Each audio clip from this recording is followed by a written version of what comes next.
Hi everybody, it's Matt Alessandrini here, and I'm going to go ahead and show you how to use your computer in the classroom.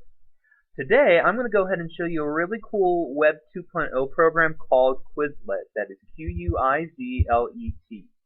Now, when I put it up into Google, you're going to see the first thing that comes up is it says Quizlet, simple free learning tools for students and teachers. So I'm going to go ahead and click on that, and here is the actual website. So what I'm going to do now, the cool thing about Quizlet is you can go ahead and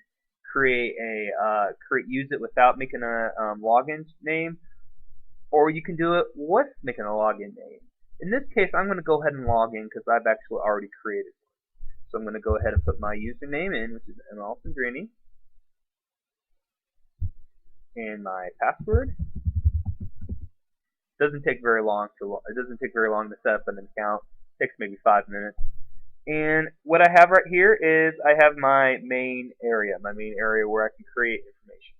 So before I go any further, let me tell you what actually Quizlet is. Quizlet is basically online flashcards. Let me go ahead and show you what it can do. So I'm going to go ahead and click on this. Is something I've actually already started for my school, which is take a bunch of the teachers, I should say, are taking the practice to get their reading endorsement. And if you haven't figured it out, there's a lot of vocabulary. So I made a Quizlet to go ahead and to show you what to help out with the vocabulary.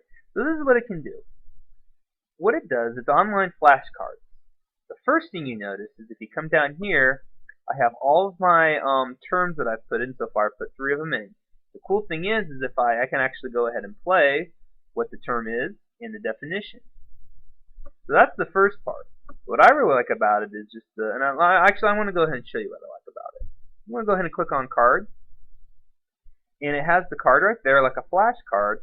If I go ahead and click down, or if I click on flip card, strategies for decoding multisyllabic words that include morphology and information about the meaning, pronunciation, and parts of speech of words gained from knowledge of prefixes, roots, and suffixes. Okay, so what it basically does is it goes and actually tells you what exactly the term is. So I'm going to go ahead and go on to my next term. Alphabetic principle.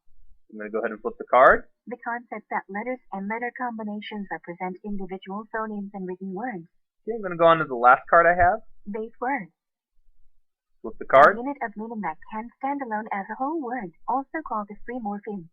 So as you can see, it's online flashcards which help you with vocabulary, with math, really with anything you can think of. So this is what we're doing with my cards. Now, if I go ahead and click back, I go back to set, I come back here, I have learn, I have test, I have speller, I have games, I have space race. Let me just go ahead and show you what scatter is. And this is why Quizlet I think is so good, because not only you can practice it the one way I just showed you, you also have games you can play. You know, who doesn't like to play a game? So here what I have to do is I have to go ahead and put these together when I do if I do it right. It will go ahead and disappear. If I don't do it right, it will send it back off. So that one was right there. That one was right.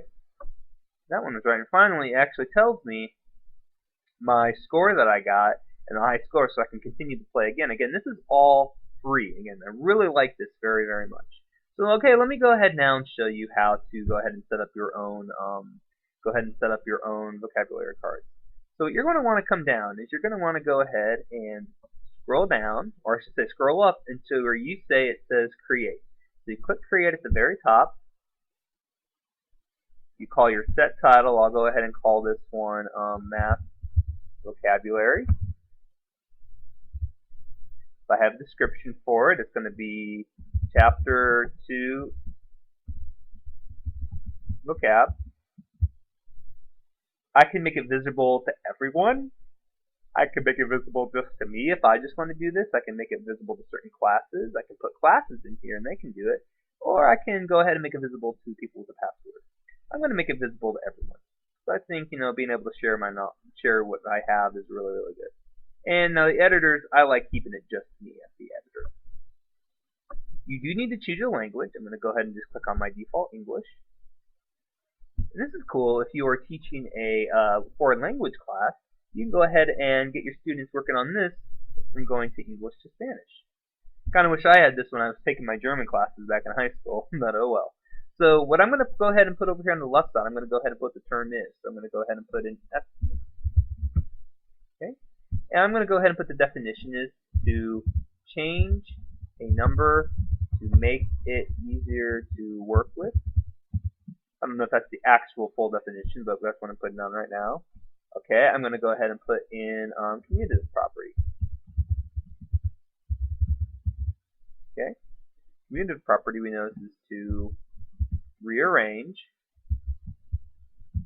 the addends in an addition problem. It will not change the sum. So what you can keep doing is you can keep adding more and more and more. Now, even though it only has 5 of them, if you click on this right here, it says add a row. Click on that, and we'll go ahead and create a 6th one. So I'm going to go ahead now. Let's just say I'm finished. I'm going to go ahead and create set. It's going to save, and here's my math vocabulary. Already finished. Now, let's just say you finish it, but you remember, do you know what? There's another term I want to go ahead and put in. All you got to do is go ahead and click on Edit this set, and then you can go ahead and put your other information in. So I'm going to go ahead and click on Save. Now, let's just say I want to go ahead and put this on a website. I can go ahead and click on that link right there. I can go ahead and click on that, and I can copy it. I'm just going to go ahead and show you in Word. I'm just going to go ahead and show you in a Word document what it will look like. So I'm going to go ahead and scroll all the way down here.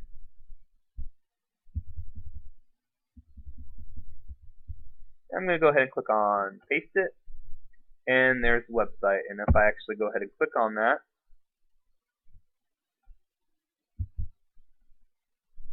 give it a second to load.